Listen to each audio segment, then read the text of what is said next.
You've settled on a trademark strategy to brand your goods and services with one mark that is unique and protectable. You believe that there are no other marks like it in the countries in which you would like to market. You have already started to use the mark, in fact, in connection with your goods and services, and so this is the moment you've been waiting for. You're on the cusp of filing for formal trademark protection. But take one moment before you dive in. Formal trademark protection is not always necessary or appropriate.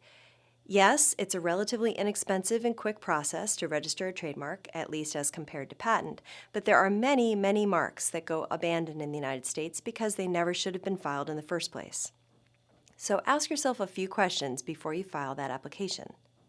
First, is your product consumer-facing? Do you make lollipops? Or do you make a specialized component for air conditioning units that you sell directly to air conditioning manufacturers for them to install deep in their machines before they sell them to the public? If you make a business-to-business product, there's less of a need for you to brand your product carefully. And if there are no competitors selling similar products to yours, especially if your product is sold as a component that's used deep inside somebody else's product, it might be a waste of time filing for trademark protection. Because trademarks are designed for consumers to use as source identifiers, if consumers do not need to know about your product, you may not need to protect your brand as a trademark. Another question. Are you aware that your trademark won't protect you against others practicing the ideas or special methods that drives your company's inventions, and that your trademark can protect your company's written products or assets? Trademarks are powerful, but they can't substitute for patents or copyrights. You should only file to protect a mark if safeguarding the name of your goods or services is an important end in itself. Another question. Have you absolutely finalized the form that your mark will take?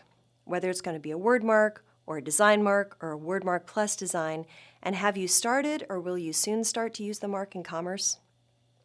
Once you file an application, you can't change or even slightly alter the mark without starting over with a new application.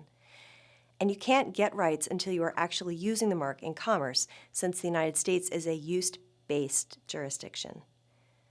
Final question. Do you have enough money to obtain and then keep the trademark registration?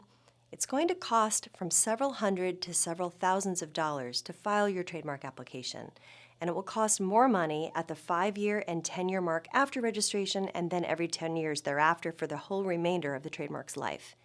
If any of the answers to these questions are no, remember that you can accrue trademark rights just by using the mark in commerce, regardless of whether you register. Those rights are called common law rights, and they do give you significant rights. They give you the ability to stop later use of the same or similar marks in the areas in which you have used the mark, or a zone of natural expansion where you're going to naturally use the mark in the future. And they give you the right to continue to use and exclude others from using your trademark in the areas in which you have already used it, even if there are later filers of the same or similar marks. This may be enough for a business-to-business product, or appropriate if the mark is not set in stone. In most cases, you're going to need to enforce those common law rights in state court, and you have to rely on your use as evidence of your rights. But assuming that the answers to my questions are all yes, you get more rights if you register. You also have two options as you decide to register. You can either file with one of the state trademark offices or with the federal USPTO. State trademark coverage is helpful and appropriate if you do not and will not use outside of a state.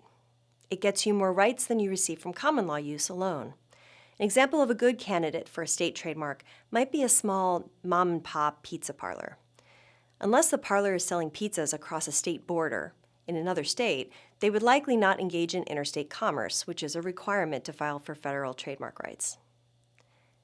State registration gives the owner trademark protection within the border of the state. You can't exclude others from using a same or similar mark in other states. The advantage of state trademark is that it is cheaper than federal trademark registrations and gives you more rights than common law rights. It's also easier to go through the registration process in the state version rather than the federal version, but again, it grants more limited rights. You can enforce those state rights in state court under state law.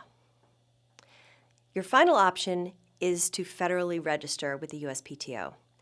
This is appropriate for any mark that is used across state lines. For example, if you make goods and services available over the internet, where citizens of several states can access them. Federal registration grants some great additional rights. What are they? There are several.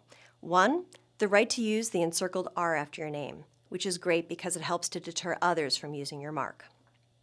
Second, it gives you the ability to exclude others' use of same or similar marks nationwide. Third, it gives you a listing on the USPTO database, which provides nationwide notice of ownership and use, which again deters other would-be users of same or similar marks. It gives you the right to enforce in federal courts. It gives you what we call prima facie evidence, basically showing your ownership and your use, and also that your mark is not confusingly similar to other marks, which definitely helps if you ever have to go to court. Speaking of court, it also gives you additional remedies if you have to enforce your trademark rights. You can get profits, damages, costs for infringement, and sometimes even attorney's fees or enhanced damages. So it's powerful. It also provides evidence that your mark is functioning as a trademark. It also helps you to enforce against bad actors without having to file a lawsuit at all. If the infringing use is online, and the online service provider has takedown policies, for example, or if you need to stop an infringing import, those companies and bodies often need proof of federal registration before they will help you. And once you have a federal registration for 5 years, you can get even more rights by filing for something called incontestability, which makes it even easier to enforce and defend your mark.